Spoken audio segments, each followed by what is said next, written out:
Steve should be banned. I know some of you are going to 100% disagree with me no matter what I say, but at the very least hear me out before you decide to jump to conclusions and think that I'm deciding this solely because I hate the character or something. I've been a top level competitor in both Brawl and Smash 4 who have had a top tier character that has had a similar amount of hate thrown their way, as well as active discussions towards banning them.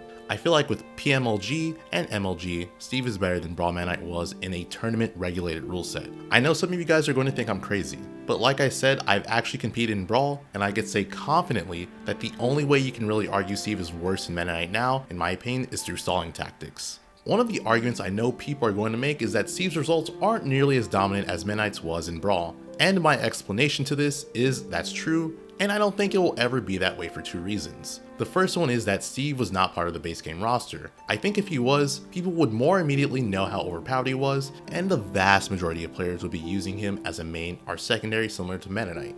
The second one is that most of the top players do not use him and don't want to.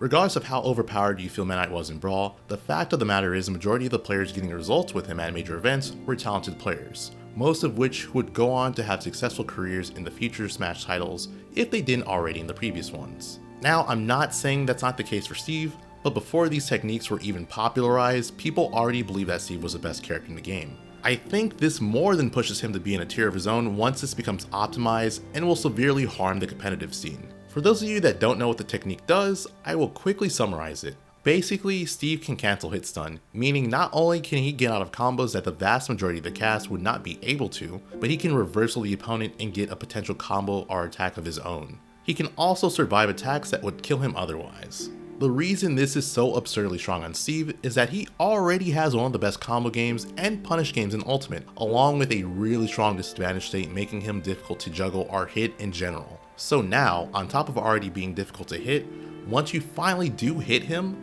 there's a possibility that he punishes you instead, giving you a lot of damage or potentially taking a stock. One of the other arguments for not banning Steve is to just ban the technique because there's an indicator of when it happens. I think this is not a realistic solution for a number of reasons. The first one is we don't 100% know if there's situations where the indicator won't show up even though the player successfully did the technique. The second reason is there's situations where you can't even tell that the indicator is there because of hit animations overlapping it. And my final reason is the actions you'll have to go through in order to determine whether or not someone actually did the technique is going to be incredibly time consuming. Unless you're on stream or someone is recording your matches, you're likely going to have to end the game, save the match, and then rewatch that match to see if it actually happened. It's just going to take up so much time, and then there's going to be the whole argument of what happens if someone actually does a technique.